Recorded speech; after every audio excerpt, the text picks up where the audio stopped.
Hello and welcome guys, you are watching comrade rocky YouTube channel. So present అయితే నేను నా టెంట్లో ఉన్నా. కుక్కలు ఏం అరుస్తున్నాయి. ఇప్పుడైతే వైజాగ్ కాలనీ బీచ్ అని చెప్తున్నా కదా, అక్కడైతే ఉన్నా. అండ్ నా ముందు లొకేషన్ అయితే సూపర్ ఉంది. ఆ లొకేషన్ మీకైతే ఫోన్ కెమెరా చేంజ్ చేసి అయితే చూపించేస్తా. టైం ఎగ్జాక్ట్గా ఇప్పుడు 6 అవ్వబోతుంది. అండ్ సన్ రైజ్ అవుతుంది నా ఎదురుగా అయితే. అండ్ ఆ లొకేషన్ చూపించే ముందు ఈ జర్నీ ఎట్లుంటుందో కూడా చూసేయండి.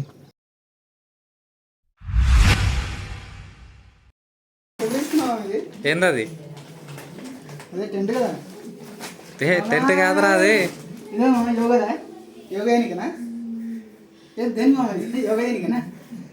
ఇది టెంట్ కాదురా బాబు, దుప్పట్లు ఉన్నాయి.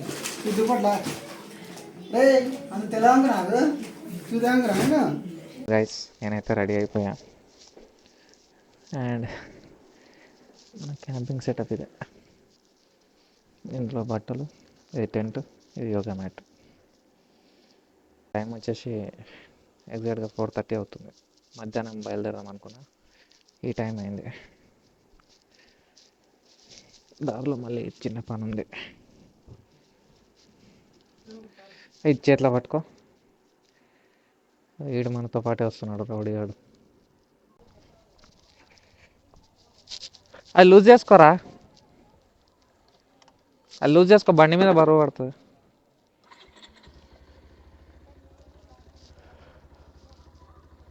పెట్రోల్ ఇంత లేదురా, అది బండి మీద బరువు పెట్టుకో.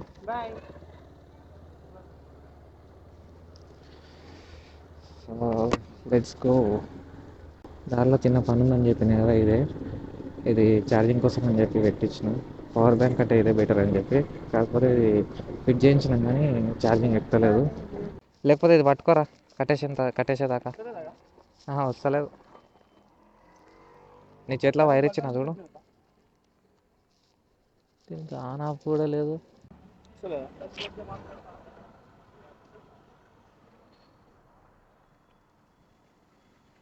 బ్యాటరీ రన్నింగ్ కదా అది. సరే, వస్తలే. ఇది ఖరాబ్ ఉందా? ఈయనే తీసుకున్నా, కాడికి పో. ఏ చార్జ్ नहीं हो रहा,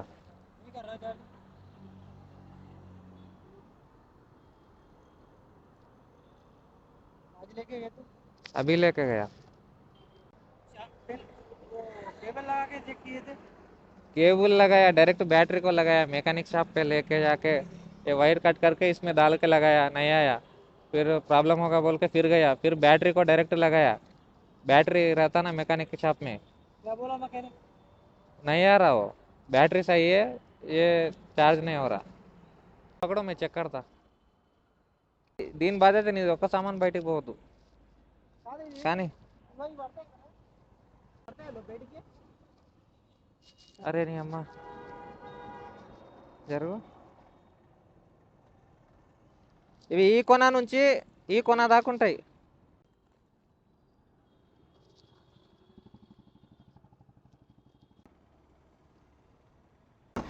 ఇది చేంజ్ చేయలేదు కానీ దీని కింద వైర్ ఉంటుంది కదా, అది చేంజ్ చేసి ఇచ్చిండు, అది ఎక్కుతుంది.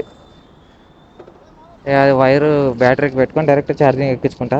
మళ్ళా ఇంటికి రిటర్న్ అయినప్పుడు దీనికి అతికియాలి. గమ్మ పెట్టి అతికిస్తే అయిపోతుంది. సో స్టార్ట్ అయిపోయింది రైడ్. ఇట్స్ 5 o'clock అండ్ మేము ఇంకా హైదరాబాద్లోనే బయలుదేరుతున్నాం. ఇప్పుడు బండిలో ఫ్యూల్ అస్సలు లేదు, మళ్ళీ ముందుకు పోయి ఆగిపోతే కష్టం. ఇంటి దగ్గర బయలుదేరినామా నుంచి ఫస్ట్ బంక్ ఇది. వీడు వెనకాల మొత్తుకుంటానే ఉంటాడు. అయిపోయింది. ఫ్యూల్ కూడా పోయించుకొని స్టార్ట్ అయినాం. ఎంత తొందరగా ఈ ట్రాఫిక్ దాటితే అంత మంచిది. పోయి ఈవినింగ్ బయలుదేరినాం కాబట్టి కొంచెం ట్రాఫిక్ ఉంటుంది. దీని నుంచి మ్యాప్లో చూస్తే 130 kilometers చూపిస్తుంది ఇక్కడ నుండి ఎగ్జాక్ట్గా. అండ్ 3 hours ట్రావెల్ టైం అయితే చూపిస్తుంది. అక్కడికి రీచ్ అయ్యేసరికి 8 అవుతుందని చూపిస్తుంది, కానీ ఏమవుతుందో ఏమో తెలియదు. మధ్యాహ్నం బయలుదేరి ఈ టైంలో ఆడుంటే ఈవినింగ్ టైంలో మంచిగా వ్యూ అయితే ఉంటుండే. అసలు ఈవినింగ్ టైంలో మిస్ అయింది. రేపు మార్నింగ్ సన్ రైజ్ టైంలో ఎంజాయ్ చేద్దాం. ఈ ఛార్జింగ్ టెన్షన్లో మెమరీ కార్డు కొనేది ఉండే, మర్చిపోయినా. ఇప్పుడు ఈ మెమరీ కార్డు సరిపోదా? ఖచ్చితంగా మెమరీ కార్డు ఒకటి కొనాలి. పొద్దున్న నుంచి అక్కడిక్కడ తిరిగి టైంపాస్ అయిపోయింది ఈరోజు మొత్తం. మధ్యాహ్నం బయలుదేరి ఉంటే బాగుంటుండే. ఇవన్నీ ముందే చూసుకోవాలి, కానీ పోయేటప్పుడు అవుతుంది ఇదంతా గోల, తలకాయ నొప్పి. ఏం కాదు, అంతా అయిపోయింది, సెటప్ అయిపోయింది, ఛార్జింగ్ అయిపోయింది, పెట్రోల్ అయిపోయింది. ఇంకేంటి, అంతా చూసుకున్నాం, ఏం లేవు. టెంట్ ఉంది, ఆ టెంట్ కోసమే దాంట్లో డెక్కతలానికి వెళ్తే ఆడనే గంటన్నర లోపల టైం అయిపోయింది.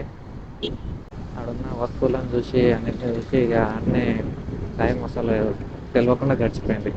బయటికి వెళ్ళేటప్పుడు ఓన్లీ 3 ఐటమ్సే కొన్నాం. ఒకటి టెంట్, ఒకటి యోగా మ్యాట్, ఇంకోటి రెయిన్ కోట్. ప్రజెంట్ అయితే సాగర్ రింగ్ రోడ్ దగ్గర ఉన్నాం. ఇక్కడ నుంచి లెఫ్ట్ తీసుకుంటే మనకి బిఎన్ రెడ్డి రూట్లో పడి ఇబ్రహీంపట్నం రీచ్ అవుతాం. ఇక మొత్తం ఒకటే రోడ్, ఇక మల్లెపల్లి దాకా. సో క్రోమా స్టోర్ అయితే రైట్ సైడ్లో ఉంది. బండి లెఫ్ట్ సైడ్లో ఆపేసి రైట్ సైడ్ దాటాలి. మళ్ళీ యూటర్న్ చేసుకుంటూ తిరిగితే టైం పడుతుంది. ఇప్పుడైతే దారిలో 2 పనులు అయితే చేసినాం మనం. ఒకటి ఛార్జర్ రాకపోతే పోయి అడిగితే వాడు వేరేదైతే ఇచ్చిండు.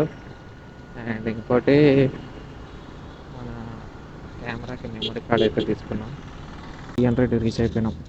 ఈ సిగ్నల్ ఒక్కటి దాటితే మనకి ఎటువంటి ప్రాబ్లం ఉండదు, అసలు ట్రాఫిక్ ఉండదు.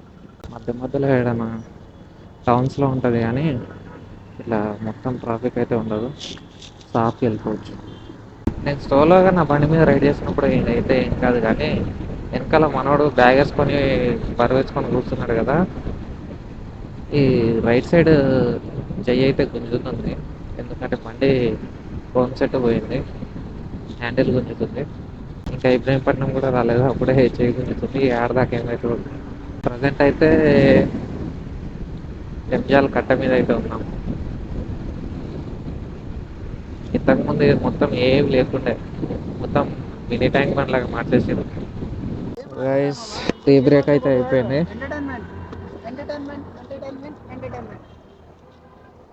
ఈడ ఒక గోల్ ఉంటుంది, ఏడికి పోయినా కూర్చోరా. ఇది చూడరా, ఫుల్ ట్యాంక్ చూపిస్తుందిరా, కొట్టించింది 600. ఆడికి పోయిన తర్వాత నిజ స్వరూపం బయటికి పెడుతుంది. సో అవుటర్ రీచ్ అయిపోయినాం. అవుటర్ రీచ్ అయినామంటే సిటీ దాటేసినట్టే. డైరెక్ట్ ఏడ ఆగేది లేదు, మధ్యలో జస్ట్ ఒక బ్రేక్ తీసుకొని డైరెక్ట్ మల్లెపల్లి అయితే కొట్టాలి. ఆడ నుంచి కొంచెం ముందుకెళ్ళి రైట్కి వెళ్తే అప్పుడు ఆడ మనం మ్యాప్ పెట్టుకొని అయితే లొకేషన్కి రీచ్ అయిపోవడం. ఏం రోడ్ రా అయ్యా, వైజర్ వేసుకున్నా కింద నుంచి వచ్చి కళ్ళలో పడుతుంది దుమ్ము. దుమ్ము ఇట్లా లేపుతుంది.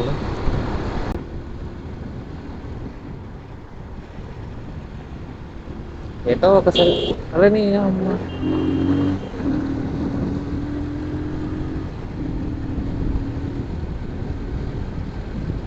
ఎటో ఒక సైడ్ పోరా, అటు పోతావు ఇటు పోతావు. ప్లేస్లో ట్రావెల్ చేసేటప్పుడు మేజర్ ప్రాబ్లం ఏంటంటే నైట్ టైం ఎదురుగా ఏదైతే వెహికల్స్ వస్తాయో ఆ లైట్ మొత్తం వైజర్ మీద పడి అది బ్రైట్ అయిపోతాయి, కళ్ళు మూసుకుపోయినట్టు అనిపిస్తుంది, ఏం కనిపించదు కిందలో రోడ్డు. సో అందుకే స్లోగా వెళ్ళాల్సి వస్తుంది. ఇగో ఆ బండి చూడు, కింద ఎట్లా కొడుతుంది లైటు, అట్లా కింద కొట్టదు, ఇది ఇట్టా అని కొడుతుంది. కనిపిస్తుందిరా, కాకపోతే ఇన్ని వెళ్తుర్లా దీని వాల్యూ తెలియదు, వెళ్తురు లేనప్పుడు దీని వాల్యూ తెలుస్తుంది. ఇప్పుడు ఏంటంటే ఇప్పుడు హై బీమ్ లో బీమ్ ఉంటాయి చూడరా 2 లైట్లు. ఇప్పుడు మామూలుగా మనకు కింద ఆడదాకా కనిపించాలంటే డ్రైవింగ్లో లో బీమ్ వేసుకుంటాం. ఎవడన్నా ఎదురుగా వస్తే వానికి పాస్ చేయడానికి అట్లా హై బీమ్ పాస్ ఇస్తాం కదా. ఇది ఒక లైటే పాస్ ఇచ్చే లైటే హై బీమ్ ఒకటే వస్తుంది నా బండికి, లో బీమ్ లేదు. ఎప్పటి నుంచో చేపిద్దాం అనుకుంటున్నా, చేపిస్తలేదు. మనం కూర్చొని అవుతలేదంట. 70 కిలోమీటర్లకి 7 వెనకాల కూర్చోలేకపోతుంది. నిజం చెప్పాలంటే పల్సర్ 220 మీద బ్యాక్ సీట్ అంత కంఫర్టబుల్గా ఉండదు. అంటే ముందలకి జారుతుంది, కింద మన సీట్ మండుతుంది. ట్రావెలర్ ఎట్లుంది ఎక్స్పీరియన్స్? మస్తు అయింది. 60 కిలోమీటర్లకి ముఖం చూడు ఎట్లా అయిపోయింది.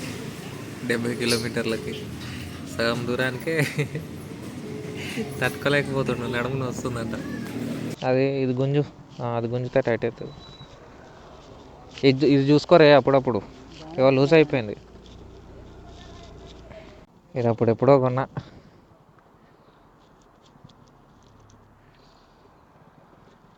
ప్రో బైకర్ బేసిక్ గ్లౌస్, చలిని ఆపదు కానీ సేఫ్టీకి పనికి వస్తుంది. గ్లౌస్ పెట్టుకొని నడిపి చాలా రోజులు అయింది. ఇప్పుడు ఏదో అన్నావు కదా, వింజామూల్ ఎక్స్ రోడ్ కదా ఇది? వింజామూరా వింజామూర్ ఎక్స్ రోడ్ దగ్గర అయితే ఆగి ఇంకో టీ బ్రేక్ తీసుకున్నాం. డైరెక్ట్ మల్లేపల్లిలో ఆగి మ్యాప్ పెట్టుకోవాలంతే. పెట్రోల్ కొట్టించినప్పుడు ఫుల్ చూపించింది, 75 కిలోమీటర్స్ రాగానే హాఫ్ ట్యాంక్ అయిపోయింది. అంటే ఫ్యూల్ లెవెల్లో చూపిస్తుంది, ఫుల్ ట్యాంక్ అయితే కొట్టియలేదు. కానీ 600ది కొట్టించిన దానికి ఫుల్ ట్యాంక్ అని చూపించింది మీటర్లో. హైలైట్ విషయం ఏంటంటే మా దగ్గర ఉన్న అమౌంట్ మొత్తం ఆన్లైన్లోనే ఉన్నాయి, క్యాష్ ఒక్క రూపాయి కూడా లేదు. అందుకే ఏటీఎం కనిపిస్తే ఆగినాం. కొద్దిగా క్యాష్ తీసుకుంటే మనకు అక్కడ యూపీఐ లేని దగ్గర అవసరం అయితే వస్తుంది. అటయా రే లెఫ్టా?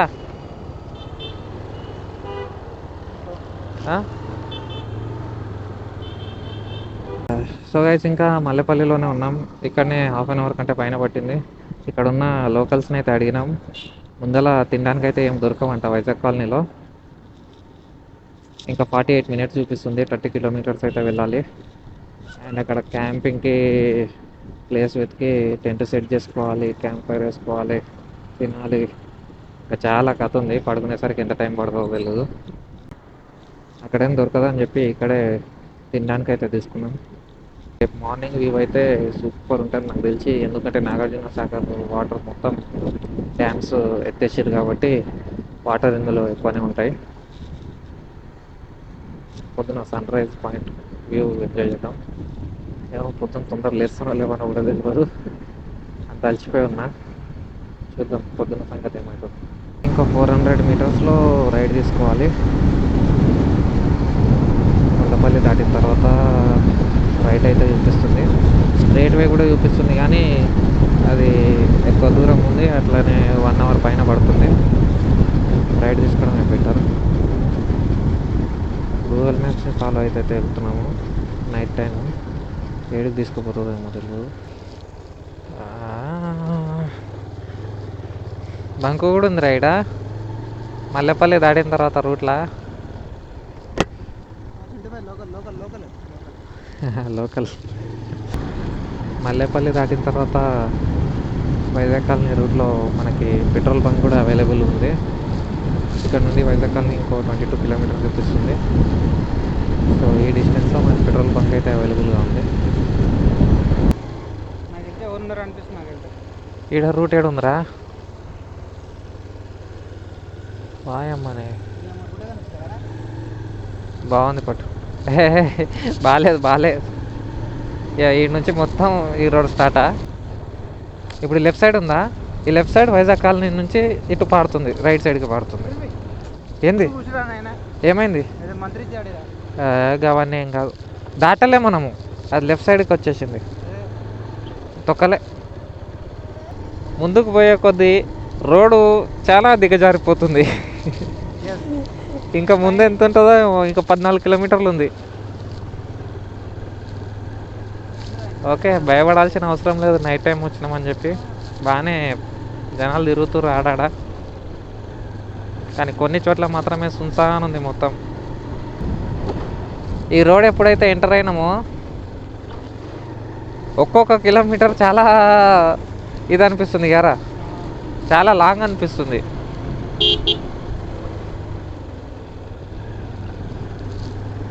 కొద్దిసేపు జర్నీ చేసిన తర్వాత చూసుకుంటే ఏంటి అప్పటి నుంచి 1 కిలోమీటరే వచ్చినామా అని చెప్పి అనిపిస్తుంది.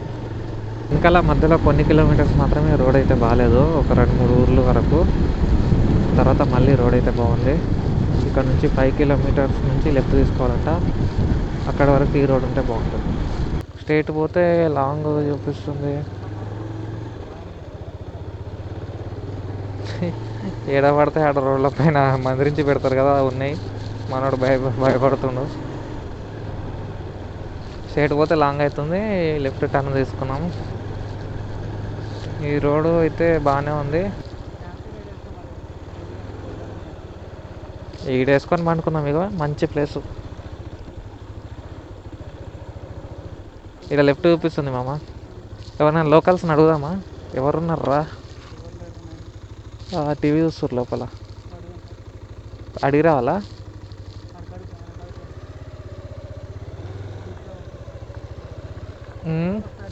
చింటుబాయిలు ఉన్నాయి ఆడ. చింటుబాయిలు ఉన్నారు. చింటుబాయిలు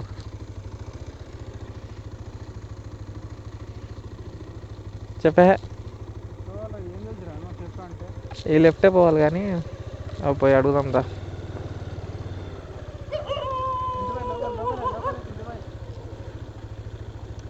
అడుగు.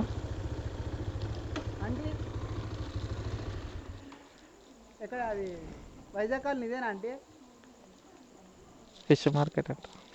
వైజాగ్ కాలనీ ఇదేనా? వైజాగ్ కాలనీ ఇదేనా? బీచ్లో ఉంటుంది కదా, అది ఎక్కడ అంటే ఎట్లా పోవాలి? బీచ్లో ఉంటుంది కదా, అది ఎక్కడ వెళ్ళాలి? అది బీచ్ లాగా ఉంటుంది కదా, బీచ్ ఉంటుంది కదా, అదే ఎటు ఇటు లోపల పోవాలా? ఇప్పుడు క్యాంపింగ్ చేస్తారు కదా. పుల్లో నీరుందా? మొత్తం ముసుకూసుకుంటుందా? జాగ లేదు. ఈడ షాప్ పక్కన ఉండొచ్చా ఆడ? అదే నైట్ పూట క్యాంపింగ్ చేస్తారు కొంతమంది వచ్చి. నీళ్ళు నిండిపోయినా మొత్తం.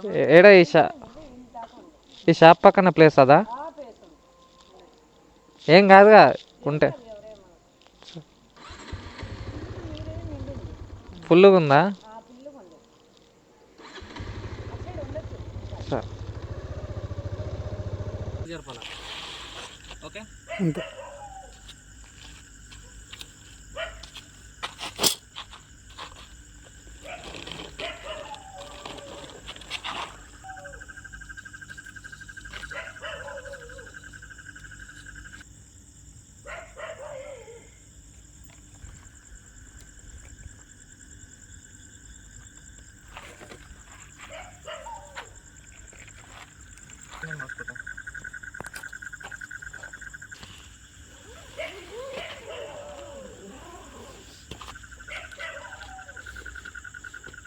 టైం వచ్చేసి 10:20 అవుతుంది. ఇప్పుడు ఈ నైట్ టైంకి రీచ్ అయ్యి టెంట్ వేసుకొని ఇప్పుడు సామాన్లన్నీ అయితే లోపల పెట్టుకున్నాం. బండి అక్కడ అయితే పార్క్ చేసినాం. బండి చూపిరా. శాండ్ లాంటి ఒక బీచ్ లాంటి ఎక్స్పీరియన్స్ కోసం శాండ్లో అయితే క్యాంపింగ్ చేద్దాం అనుకున్నాం, కానీ నైట్ టైం రావడం వల్ల కరెక్ట్ ప్లేస్ దొరకలేదు. అక్కడ అడిగినా కానీ మనకి వాటర్ ఫుల్ ఉన్నాయని చెప్పింది ఆంటీ. సో వేరే దారి లేక ఇక్కడ వాటర్ పక్కన వేసుకున్నాం. వెనకాల మొత్తం బోట్స్ ఉన్నాయి. ఇక వచ్చేద్దాం. బోట్లు కనిపిస్తాయి నైట్ టైంలో. దాకా దెబ్బ తాకింద్రయ్య ఇక్కడ లాస్ట్ క్లిప్ కొడుతున్నప్పుడు. నీకు నాకు మొత్తం కింద కాల వరకు మొత్తం అందుకుంది. ఇద్దరికి పర్ఫెక్ట్ అయిపోయిందిరా. 2% అంటే బ్యాగ్ వేసుకుందాం పని 2% టెంట్ ఇద్దరికి పర్ఫెక్ట్గా సరిపోయింది. మా సామాన్లు వీడు బ్యాగ్ని మెత్తలాగేసుకోండు. ఈడ హెల్మెట్, ఈడ ఇది టెంట్ది రెయిన్ కవర్ ఉంటుంది కదా, అది ఈ లోపల బేస్ మోడల్. ఇప్పుడు రెయిన్ పడితే ఇది తట్టుకోలేదు, రెయిన్ పడితే ఇది వేసుకోవాలి. మామ క్యాంపింగ్ ఎక్స్పీరియన్స్ ఎట్లుంది చెప్పా? బాగుందా? టైం 12 అవుతుంది, పడుకుంటున్నాం. మార్నింగ్ 6కి లేచి ముందర వ్యూ ఎట్లుందో చూడాలి. మేము నైట్ 10కి వచ్చినాం కాబట్టి ప్లేస్ చూస్ చేసి వేసుకోలేదు, దొరికిన ప్లేస్ దగ్గర అయితే వేసుకున్నాము. మార్నింగ్ సన్ రైజ్ మా ఎదురుగా అవుతుందని ఎక్స్పెక్టేషన్ అయితే ఉంది. కంపాస్లో చూసినాం, ఒకవేళ అయితే వ్యూ అయితే చూపిస్తా.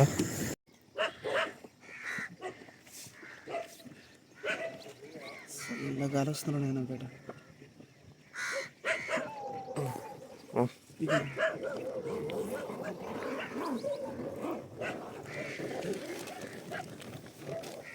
అబ్బే. ఉం?